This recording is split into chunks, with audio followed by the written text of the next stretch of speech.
Hello, welcome to our channel the glam jewellery handmade creation. तर आज आपण पाहणार आहोत ट्रेंडिंगला असलेलं एरियल मंगळसूत्र. तर यामध्ये आपण एडी स्टोनचा वापर करून सुंदर असं एरियलचं मंगळसूत्र आणि नेकलेस दोन्ही म्हणता येईल ते आपण वापरणार आहोत. तर मंगळसूत्र ज्यावेळेस आपण त्यामध्ये काळे मणी घालतो त्यावेळेस ते मंगळसूत्र म्हणून ओळखलं जातं. जर तुम्हाला ते मंगळसूत्र म्हणून नसेल घालायचं तर तुम्ही त्यातले काळे मणी काढू शकता. फक्त गोल्डन बीड्सचा वापर करून आपण ते बनवू शकतो. तर त्यासाठी आपल्याला 0.45 mm ची इनविजिबल वायर लागणार आहे. तर अंदाजे कस्टमरच्या गरजेनुसार रँडम आपण ती वायर कट करून घेतलेली आहे.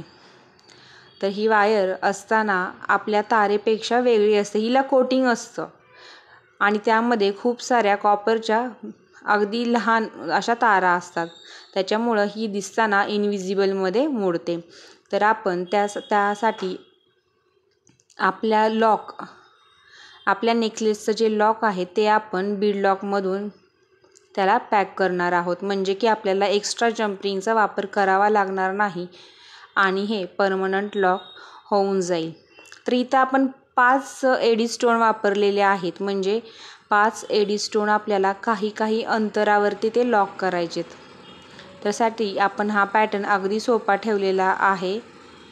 बीड लॉक, ब्लॅक कलरचे मनी, नंतर गोल्डन मनी, एडी स्टोन, पुन्हा गोल्डन मनी, ब्लॅक बीड आणि बीड लॉक असा आपला पॅटर्न आहे.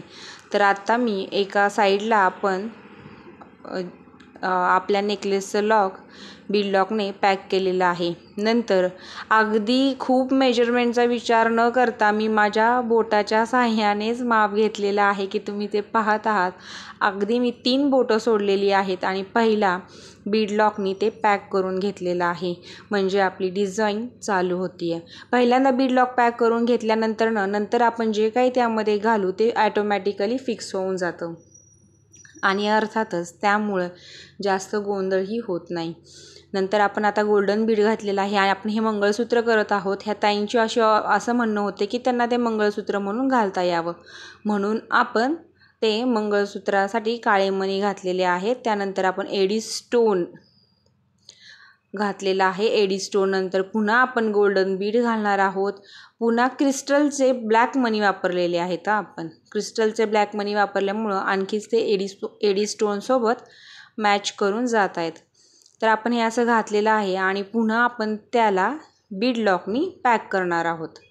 आता आपण पुन्हा बीड लॉक घेणार. बीड लॉक पॅक करायचा अगदी सोपं आहे. शॉपमध्ये गेला तर तुम्हाला बीड लॉक हे सेपरेट दिसताना ते मण्यांसारखे दिसतात, छोट्या बीडसारखे, पण ॲक्च्युली ते तसे नसतात. ते बीड लॉक हे नंतर आपण त्याला प्रेस करायचं असतं पकडणी. ते जास्त पोकळ असतात आपल्या मण्यांपेक्षा, अखंड असतात ते. त्याच्यामुळे त्यामध्ये आपण प्रेस केलं की ते अगदी छान दिसतात, छान लॉक होतात आणि त्याच्यामुळे ते वायरला लॉक झाल्यानंतर ना अजिबात कुठलाही स्टोन किंवा छोटा मनीसुद्धा इकडचा तिकडं जात नाही. नंतर मी तुम्हाला सांगितल्याप्रमाणे 3 बोटांचं अंतर घेतलेलं आहे.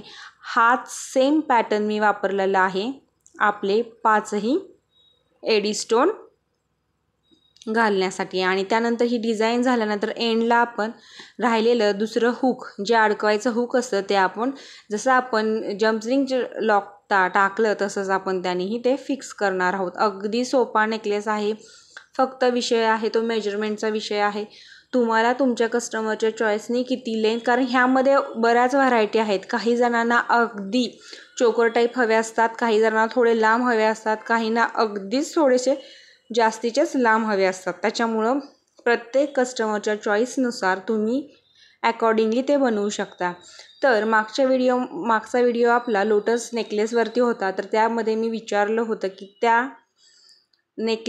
लोटस नेकलेसला नक्की नाव का आहे. तर आपल्या नेहमीच्या सगळ्यात उत्साही अशा ज्वेलरी बनवणाऱ्या कार्यकर्ता म्हणजे आपल्या उज्ज्वला वाघ. त्यांनी याचं उत्तर कमलकंठी असं लिहिलेलं आहे. तर तसेच शीतलताईंनी त्यांना खूप छान चोकर आवडला असंही आपल्याला त्यांनी सांगितलेलं आहे. तर आता मला आजचा प्रश्न असा आहे की हँडमेड ज्वेलरीमध्ये सगळ्यात जास्त वैशिष्ट्य काय आहे. म्हणजे प्रत्येकाने सांगायचं की हँडमेड ज्वेलरीचं वैशिष्ट्य काय, त्याची अशी खासियत कोणती जी की आपण रेडीमेड शॉपमध्ये किंवा रेडीमेड ज्वेलरीमध्ये नसती. तर अशी कोणती खासियत आहे तुमच्या मते, तर मला नक्की कमेंट करून सांगा. आणि हा एडी स्टोनचा एरियल नेकलेस कसा वाटला तेही नक्की कळवा.